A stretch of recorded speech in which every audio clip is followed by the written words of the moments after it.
अशीतम स्वाधीनता दिवस को निरा ढंग से पालन करें ब्राह्मणिया ग्राम पंचायतवासी। पुरी जिला ब्रह्मगिरी ब्लॉक ब्राह्मणिया ग्राम पंचायत कार्यालय परिसर में सरपंच निरंजन सेठी अध्यक्षतार स्थानीय समिति सभ्यों सहित समस्त वार्ड सभ्य और ग्राम पंचायत विशिष्ट व्यक्तित्व माने त्रिरंगा पताका उत्तोलन कर एक वृक्षरोपण कार्यक्रम करा सहित पंचायत ब्लॉक आरंभ कर जिला पर्यंत कृतित्व अर्जन कर छात्र छात्री मानक संबर्धित करा निरंजन सेठी ब्राह्मणिया ग्राम पंचायत सरपंच।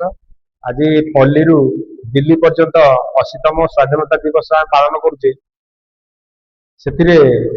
ये पंचायत तरफ आम गोपबंधु सेवा सम्मान सम्मानित करने आमे आमर जो माने विशिष्ट समाजसेवी कुशीमंडी ग्राम पंचायत समिति सभ्या प्रतिनिधि श्रीजुक्त वृंदावन प्रधान को आमे गोपबंधु सेवा सम्मान सम्मानित करने आज एत बड़ आयोजन करूँ। जो आयोजन मुख्य लक्ष्य हूँ जमी गाँव रु पल्ली पर्यंत पल्ली रु दिल्ली पर्यंत जो लोक मैंने रही जाइछंती गाँ मानक जमी बनमल्ली बन फुटुची किसी जानी पारना लोक किसी समाज रे किसी लोक अच्छा एमती विभिन्न विभाग में पारिदर्शिता अर्जन करते लोकलोचन को आसुने सी घर द्वार पछरे पकई समाजर सब विभिन्न प्रकार वर्गर लोक मान साहाय्य करछंती।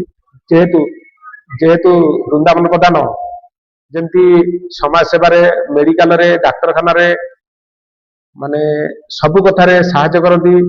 बादे पुलिस स्टेशन रे लोक को साहाय्य करती विभिन्न प्रकार जार कली जाले साहाय्य करती। राति भी डाकिले गोटे ब्लड डोनेट करने वृंदावन प्रधान जाती ये ब्रह्मगिरीवासी किछि मात्रा रे जानिथिले मध्य तांको किछि तांको सेवा मनोवृत्ति पाइका आमे तांको ये पंचायत तरफ ए वर्ष तांको ए गोपबंधु सेवा सम्मान रे आमे तांको सम्मानित करूछु। आमे एतरे मुख्यमंत्री जो निर्देश थिला किछि गछ लगिया पाइका आमे वृक्षरोपण करिछु। किछि ए जो पंचायत रे किछि पिला अछंती तांको समाज रे सम्मानित करिया पाइका छात्र छात्री मानकु सम्मानित करिछु। ब्राह्मणिया ग्राम पंचायत समिति सभ्य श्रीमती कविता सेठी आज पताका उत्तोलन है। आमर समाजसेवी कुशीमंडी ग्राम पंचायत समिति सभ्य स्वामी की वृंदावन प्रधान आमर गोपबंधु मानपत्र सम्मानित कराला। तेणु आम बहुत खुशी एमती आगामी उन्नतर उन्नतर हो।